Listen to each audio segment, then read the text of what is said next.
Hello मेरे शेर से और ये तैयार हो जाइए अब की बार 450 पार लाने के लिए।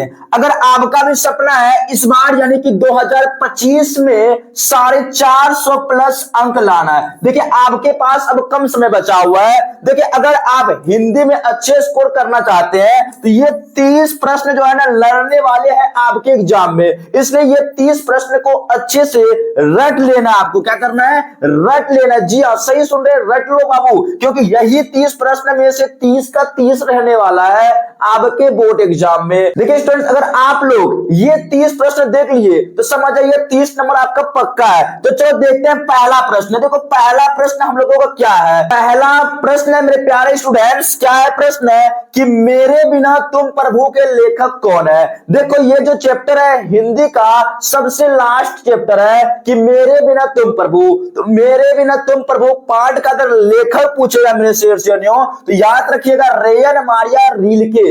रेयन मारिया रिल्के जो एक जर्मन कवि था, कहां का था? जर्मन कवि था रेयन मारिया रिल्के। और रेयन मारिया रिल्के का जन्म जो हुआ था 4 दिसंबर 1875 ईस्वी को जर्मनी में हुआ था। कहां पे? जर्मनी में हुआ था, याद रखना।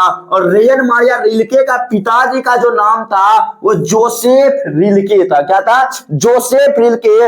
माता जी का नाम था सोफिया। ये सब पॉइंट आपको याद कर लेना है, अति महत्वपूर्ण प्रश्न था ये। मेरे बिना तुम प्रभु पाठ का लेखक हो गया रेयन मारिया रिल्के। अगला सवाल की ओर चलते हैं। सवाल नंबर 2 है, क्या है प्रश्न नंबर 2 कि लौट कर आऊंगा फिर। क्या? कि लौट कर आऊंगा फिर कविता में कवि का कौन सा भाव प्रकट है? लौट कर आऊंगा फिर इस पाठ का जो कवि था ये था जीवनानंद दास। और ये कहां का कवि था? बंगला का कवि था। और इस पाठ में जो कवि था लौट कर आने की बात करता है वो बंगाल ही आने की बात करता है, और कई रूप में हंस, बत्तख, मनुष्य के रूप में आना चाहता है। यहां पे क्वेश्चन कहा कि लौट कर आऊंगा फिर कविता का जो मतलब कवि है कौन सा भाव प्रकट करता? मातृभूमि प्रेम, धर्म भाव, संसार की नश्वरता या मातृभाव। तो इस कविता में जो कवि था जीवनानंद दास वह मातृभूमि प्रेम को दिखाया है। किसको?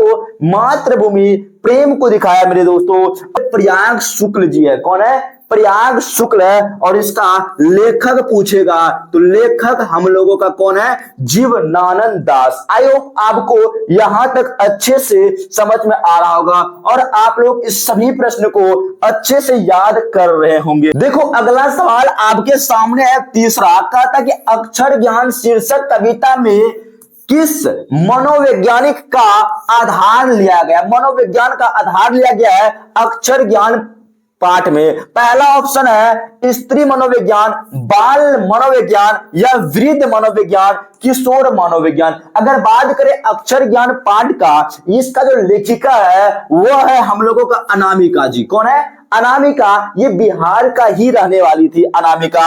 और इस पाठ में जो है ना बाल मनोविज्ञान मतलब बाल मतलब बचपन में जो होता है ना बच्चे कैसे पढ़ते हैं उसी के बारे में इस पाठ में चर्चा किया गया, ऑप्शन नंबर सी। और ये जो अनामिका था मुजफ्फरपुर बिहार की रहने वाली थी और इसका पिताजी का नाम था श्याम नंदन किशोर। वेरी वेरी इंपोर्टेंट पॉइंट है ये बातें कि अनामिका का पिताजी का नाम क्या था, याद रख लेना है, श्याम नंदन किशोर जी। ये भी क्वेश्चन अति महत्वपूर्ण है आपके एग्जाम के लिए। अगला सवाल की ओर चलते हैं। सवाल नंबर 4 आपके सामने है। क्या कहता है कि हमारी नींद शीर्षक कविता किस काव्य संग्रह से लिया गया है? देखो सबसे पहली बात आपको यहां पे याद रखने वाला बात क्या है कि हमारी नींद जो कविता है उसका लेखक कौन है? तो लेखक जो है हमारी नींद कविता का वो है वीरेन डांगवाल जी। कौन? वीरेन डांगवाल जी, जो कि इसको साहित्य अकादमी अवार्ड भी मिला चुका है। इसको साहित्य अकादमी ये दुष्चक्र में श्रेष्ठता पर इसको साहित्य अकादमी अवार्ड मिला था। यहां पे क्वेश्चन था हमारी नींद जो कविता है वो कहां से लिया गया है? ये लिया गया दुष्चक्र में श्रेष्ठता से। कहां पे? दुष्चक्र में श्रेष्ठता से। और इसी कविता पे ये जो है वीरेंद्र डांगरवाल जी को साहित्य अकादमी अवार्ड भी मिला था। और यहाँ पे आपको एक बात याद रखना है कि वीरेंद्र डांगरवाल का जन्म 5 अगस्त 1947 को उत्तराखंड में हुआ था। कहां पे हुआ था? उत्तराखंड में हुआ था। 5 अगस्त 1947 को उत्तराखंड में हुआ था। तो सबसे पहली बात है, हमारी नींद कविता का लेखक हो गया वीरेंद्र डांगरवाल, उसको दुष्चक्र में श्रेष्ठता पर उसका साहित्य अकादमी अवार्ड भी मिला है और इसी दुनिया उसी का है। तो यहाँ पे इसका जन्म भी आपको याद रख लेना है। आई होप आपको 4 प्रश्न में दिक्कत नहीं हुआ होगा और ये चारों का चारों प्रश्न आप अच्छे से याद कर लिए होंगे। अगला सवाल हम लोगों का है 5वां। कहता है कि एक वृक्ष की हत्या कविता में कवि मनुष्य को क्या हो जाने से बचाना चाहता है? देखो, एक वृक्ष की हत्या पाठ में जो कवि था कुंवर नारायण जी, वो मनुष्य को क्या हो जाने से बचाना चाहता है? तो मनुष्य को जंगल हो जाने से बचाना चाहता है। किससे?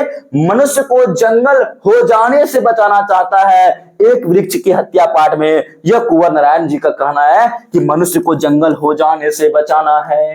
क्या? जंगल हो जाने से। तो अगला सवाल की ओर चलते हैं। सवाल नंबर आपका 6 है कि अज्ञेय के नाम से हिंदी साहित्य के इतिहास में कौन सा वाद जुड़ा हुआ है? तो यहाँ पे याद रखिएगा कि अज्ञेय जी जो था, अज्ञेय के नाम से कौन सा वाद जुड़ा हुआ है? प्रगतिवाद, छायावाद या प्रयोगवाद? देखो, अज्ञेय जी की बात करें, ये प्रयोगवाद से जुड़ा हुआ है। किससे? प्रयोगवाद से जुड़ा हुआ है। देखो, अज्ञेय जी का पूरा नाम आपको याद होगा, सचिनानंद हीरानंद वात्स्यायन अज्ञेय जी। ये भी क्वेश्चन कई बार एग्जाम में क्वेश्चन पूछा हुआ है। अगला सवाल है 7वां। देखो, जापान के हिरोशिमा नामक नगर पर अणुबम किसने गिराया? तो अणुबम किसने गिराया था? तो आपको याद होगा, ये अमेरिका वालों ने गिराया था।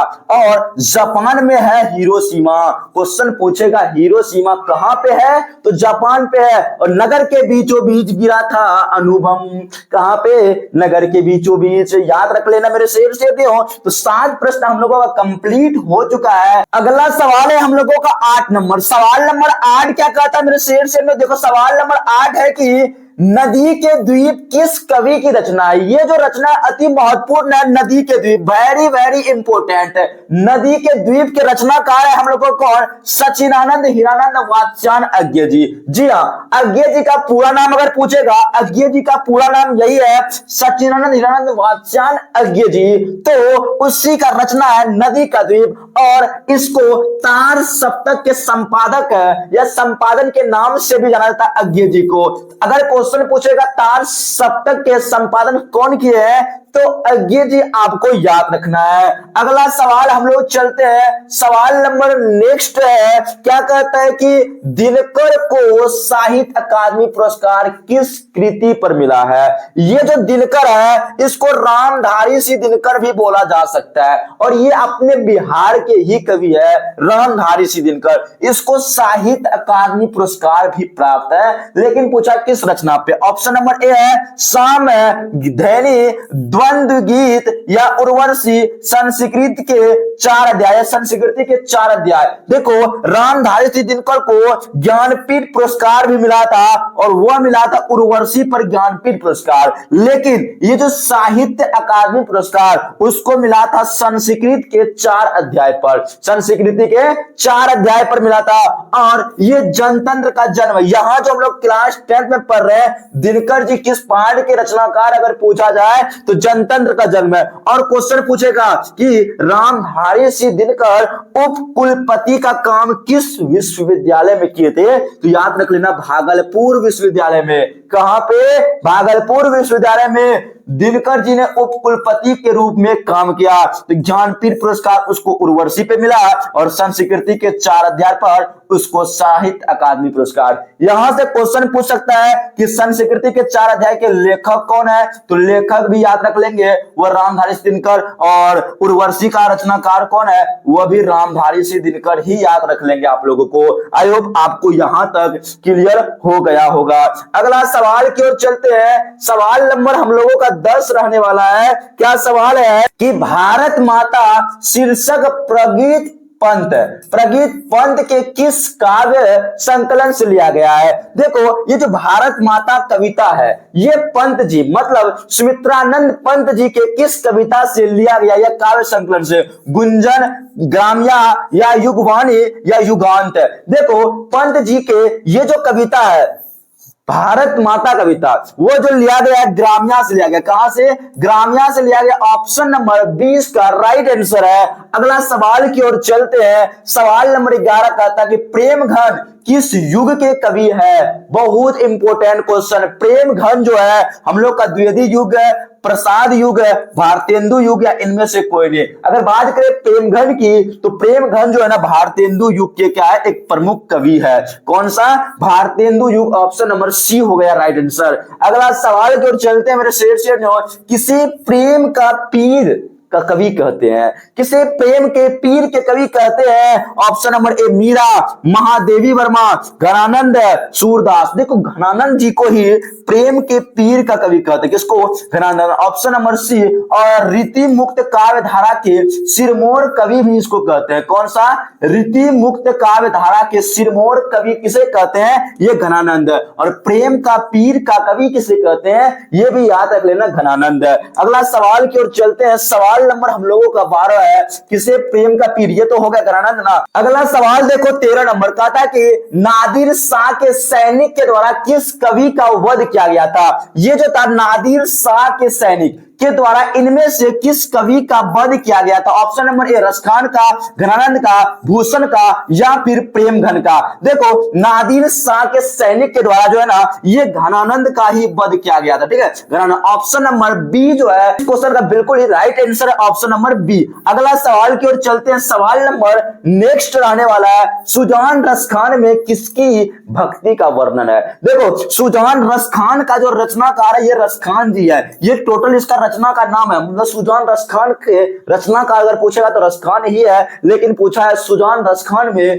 किसकी वर्णन में, किस भक्ति धारा का वर्णन? हनुमान की, विष्णु की, राम की, कृष्ण की? यहाँ पे राइट आंसर होगा कृष्ण की भक्ति धारा का वर्णन किया गया। अगला सवाल की ओर चलते हैं। सवाल नंबर 15 का था रसखान के रचनाकार के समय किसका राज्यकाल? मतलब जब रसखान जब रचना कर रहे थे, रसखान के रचना काल होगा यहाँ पे, काल के समय किसके राज्यकाल था? अकबर, औरंगजेब या हुमायूं या जहांगीर? तो जब अकबर मतलब ये जो था रसखान रचना कर रहे तभी किसका शासन था? जहांगीर का।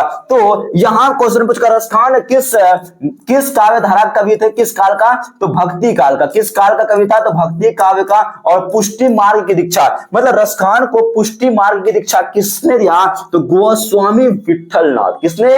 गोस्वामी विठलनाथ से इसको पुष्टि मार्ग की दीक्षा मिला था। किसको? याद रख लेना, रसखान जी को।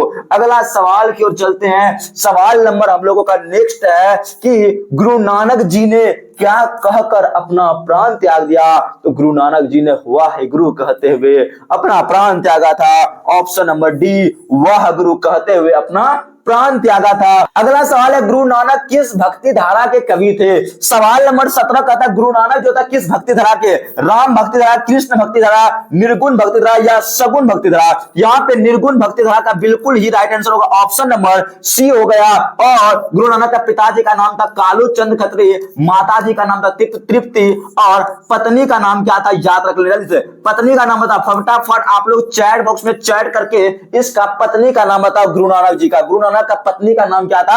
आप लोग बता देंगे। ठीक है अगला सवाल की ओर चलते हैं। सवाल नंबर 18 का था 20 के दांत कहानी किस वर्ग के अंत विरोधों को उजागर करते हैं मेरे श्रेणियों? तो व्यापारी वर्ग, उच्च वर्ग, निम्न या मध्य? यहाँ पे राइट आंसर होगा मध्य वर्ग।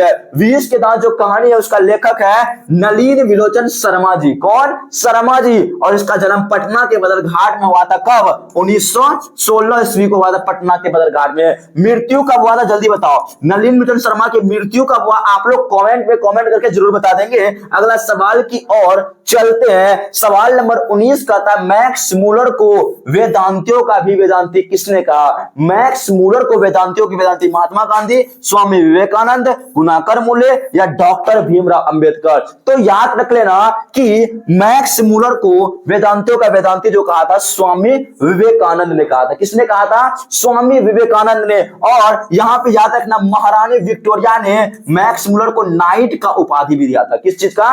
नाइट की उपाधि किसने दिया अगर पूछेगा तो महारानी विक्टोरिया। याद हो जाएगा। अगला सवाल की ओर चलते हैं। सवाल नंबर हम लोगों का 20 है कि मेघदूत नामक पुस्तक का अनुवाद जर्मन भाषा में किसने किया था? देखो मेघदूत जो पुस्तक था अलग कवि का था, लेकिन उसका अनुवाद जर्मन भाषा में किसने किया अगर ये पूछा जाएगा तो आपको याद रखना मैक्स मुलर ने किया था। किसने? Max Muller. तो बताओ मेघदूत जो है ना किस कवि की रचना है? तो इस क्वेश्चन का आंसर आपको कमेंट में कमेंट करके देना है। तो आई होप आज का क्लास आपको बहुत ज्यादा पसंद पड़ा होगा। अगर क्लास अच्छा लगा तो क्लास को लाइक कर दो मेरे शेयर लाइक करने के बाद आप इस क्लास को ज्यादा से ज्यादा संख्या में अपने अपने दोस्तों के पास शेयर भी कर दो। और चैनल पर पहली बार विजिट किए हैं तो चैनल को सब्सक्राइब तो करके ही जाना और बेल आइकन को प्रेस कर दो। मिलते हैं फिर इसी प्रकार से नए नए क्वेश्चन के साथ नेक्स्ट क्लास में। Love you all of you, take care, जय हिंद, वंदे मातरम।